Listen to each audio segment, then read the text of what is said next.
Bonjour à tous, j'espère que vous allez bien. Aujourd'hui, nous allons travailler sur l'onglet insertion et particulièrement comment insérer une image dans Microsoft Word. Et pour cela, pour insérer une image dans Microsoft Word, vous prenez l'onglet insertion et là, vous allez voir ici dans le groupe illustration deux modèles d'insertion d'image, soit en ligne ou bien l'image se trouve dans votre PC. Donc moi, je suis pas connecté, peut-être j'ai pas la connexion et je veux insérer peut-être une image qui se trouve dans mon PC. Je prends ici image et là, je peux chercher l'image où ça se trouve. Par exemple, mon image se trouve, par exemple, ici, c'est ça mon image. Je sélectionne mon image et je vois insérer. Je prends insérer et voici mon image qui est là. Et comment est-ce qu'on peut jouer avec la taille de l'image? Donc, quand vous insérez une image, vous sélectionnez l'image, vous allez voir que tous les côtés se présentent des petits carrés. Voilà, ce sont ça, à partir de ces carrés-là que vous pouvez sélectionner l'image en question. Vous pouvez attraper l'image pour diminuer la taille et tout et tout. Maintenant, moi, ce que je vais vous conseiller, c'est de ne pas utiliser les côtés. C'est quand vous utilisez les côtés, ça déforme l'image, comme on appelle l'image en question. Donc, utilisez toujours les angles. Toujours les angles pour diminuer la taille de votre image ou bien pour agrandir votre image. Pourquoi je dis cela? Par exemple, quand vous prenez les côtés, par exemple, vous regardez, ça déforme l'image en question. Mais quand vous prenez les côtés, les qu'on appelle les angles, ça diminue l'image ou bien ça augmente la taille de l'image de façon proportionnelle. Ici, on va y voir maintenant comment est-ce qu'on essaye une image dans un texte. Par exemple, si vous prenez ici Trello, moi je fais une formation sur les outils collaboratifs Trello. Et je vais montrer comment est-ce que l'interface de Trello se présente. Là, je vais aller insérer maintenant l'interface de Trello ici. Mon image, il est déjà téléchargée. Se trouve dans mon PC. Je sélectionne télécharger.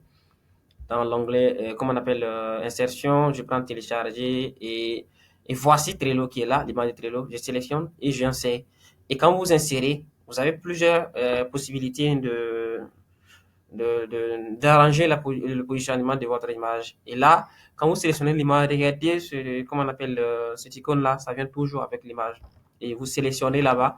C'est là-bas que vous allez voir comment est-ce que vous allez vous arranger avec l'habillage de votre image. Vous avez plusieurs options. Et là, par exemple, voici les options qui sont présentes ici. Si je sélectionne par exemple cette option, vous allez voir que le texte va venir. L'image sera entourée par le texte. Par exemple, ici, ça c'est comment on appelle l'option approcher. Et là, vous pouvez maintenant ajuster votre image en fonction maintenant de la taille de votre texte. Et vous voyez que c'est bien beau. Je prends par exemple ici également une deuxième une façon de gérer l'habillage. Je prends par exemple là, c'est Asana. Je sélectionne Asana, je l'insère. Et là, je viens ici, je peux jouer également. Je sélectionne l'image, voici l'icône qui se présente toujours là. Et je prends par exemple ça.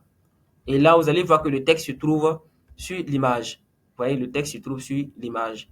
Bon, c'est à vous de voir c'est quel modèle d'habillage que vous allez choisir, mais voici les modèles que vous pouvez utiliser. Donc, je prends par exemple ça. Le texte ira en dessous, en au-dessus et en dessous. OK. Donc, moi, je vais prendre toujours ça. Voilà. Parce que je vais voilà, trouver quelque chose d'exceptionnel. Donc, je prends ici et je prends là. Donc, je prends toujours là. Je vais diminuer la taille de mon image et l'emplacer là où je souhaite l'emplacer. OK. Donc, je vous demande toujours d'utiliser les côtés, comme on appelle les angles pour gérer la taille de votre image et de ne pas utiliser les côtés. Là, c'est Slack. J'insère. Je veux que ça reste comme ça. Je peux augmenter aussi la taille de l'image en question. Donc, voici comment est-ce que on peut travailler avec l'insertion de l'image dans un texte sur Microsoft Word. Donc, merci d'être attentif et à bientôt.